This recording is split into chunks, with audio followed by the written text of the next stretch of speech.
নবী সাল্লাল্লাহু আলাইহি সাল্লাম যিনি বিশ্ব মাপের আল্লাহর রাসূল, আল্লাহর বন্ধু, এক্সট্রা কোয়ালিটি, একটা সম্মান, একটা মর্যাদা, রাসূলদের রাসূল, নবীদের নবী, যিনি হাসরের ময়দানে একচ্ছত্র শাফায়াত করার অধিকারী আল্লাহ পাক যাকে করে দিয়েছেন, হাউজে কাউসারের সামনে দাঁড়িয়ে যিনি পানি পান করে তার গুনাহগার উম্মতকে জান্নাতে নেবেন, এই অধিকার আল্লাহ বন্ধুকে ছাড়া আল্লাহ পাক কাউকে দেন না। যেরকম সুবহানাল্লাহ।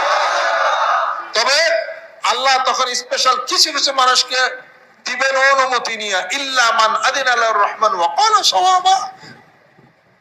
বুখারী শরীফের মধ্যে দেখেন কি, বুখারী শরীফের মধ্যে আছে, যারা কোরআন হেফজ করে, কোরআন তেলাওয়াত করে, কোরআন শিক্ষা দেয়, এমন ধরনের মানুষ 10 জন জাহান্নামী মানুষকে সুপারিশ করে জান্নাতে নেওয়ার অধিকার আল্লাহ পাক তাকে দিবেন।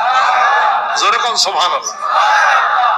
তাহলে বিশ্ব নবী সাল্লাল্লাহু আলাইহি সাল্লামের জীবন দর্শন, জীবন কর্ম, তার হাসি, তার কান্না, তার লেন, তার দেন, তার সামাজিকতা, তার পররাষ্ট্রনীতি, সব কিছু নিজের জীবনে বাস্তবে রূপ দিয়া আলাপ আলোচনার লক্ষ্যে মানিকগঞ্জ দরবার শরীফের নেতৃত্বে রূহের জগৎ, আত্মার জগতে বায়াত মুরিদ হয়ে শরীয়ত, তরিকত, হকিকত, মারিফত জানা মানা বুঝার রূহের আত্মার জগতের, আত্মশুদ্ধির জগতের যে মজমা, যে অনুষ্ঠানে আলাপ আলোচনা করা হয়, সেইটা হলো বিশ্বস্তমার সেই আলাপ আলোচনা। যেরকম সুবহানাল্লাহ।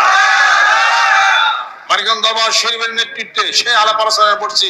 আমরা কোন দলের লোক না, আমরা কোন দল না, আমরা বলি মানবতার দল, আমরা হলাম কোরআনের দল, আমরা হলাম হাদিস শরীফের দল, আমরা হলাম নবী সাল্লাল্লাহু আলাইহি সাল্লামের প্রদর্শিত রাস্তায় সাহাবা, তাবে, আইমে মুজতাহিদিন, সালফে সালেহিন, কোরআন, হাদিস শরীফ এবং সুন্নাহর দল। যেরকম সুবহানাল্লাহ।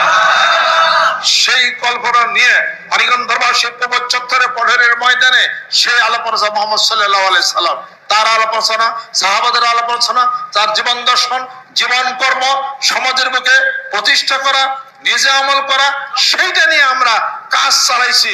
ইনশাআল্লাহ তাআলা বাংলার জমিনের বুকে আনাচে কানাচে সেই আলো প্রচন্ড গতিপথের আলো ছড়িয়ে যাবে।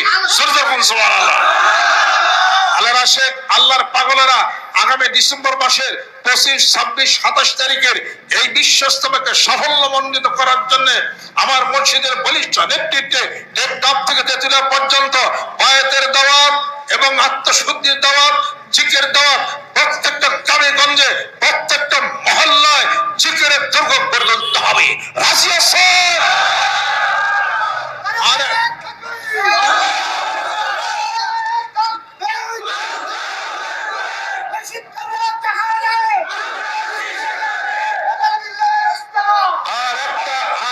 স্লোগান তুলতে হবে। প্রত্যেকটা ইমানদার মুসলমান তাওহীদবাদী জনতা আল কোরআনের আলো, আল হাদিস শরীফের আলো, সুন্নাতের আলো, বায়াতের আলো, জিকিরের আলো।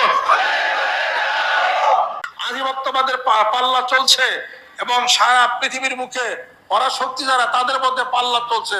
মুসলমান আমরা বসে আছি, আমাদের পাল্লা মারামারি না, আমাদের পাল্লা শান্তি, আমাদের পাল্লা রুহের আত্মার জগতের সংস্কার ঘটাইয়া আমার মসজিদের নেতৃত্বে গ্রামে গঞ্জে মাঠে ময়দানে বিশাল কাফেলা একত্রিত হয়ে আল্লাহর জিকির ফিকিরে আকাশ বাতাস মুখরিত করে ডিসেম্বর মাসের 25, 26 তারিখে এই দরবার শরীফ পূর্ব চত্বরের পটেলের ময়দানে একত্রিত হয়ে যাবে। রাজি আছেন? আর একটি শব্দ হবে, আকাশ বাতাস মুখরিত হবে আল্লাহর জিকির, আল্লাহ আল্লাহ।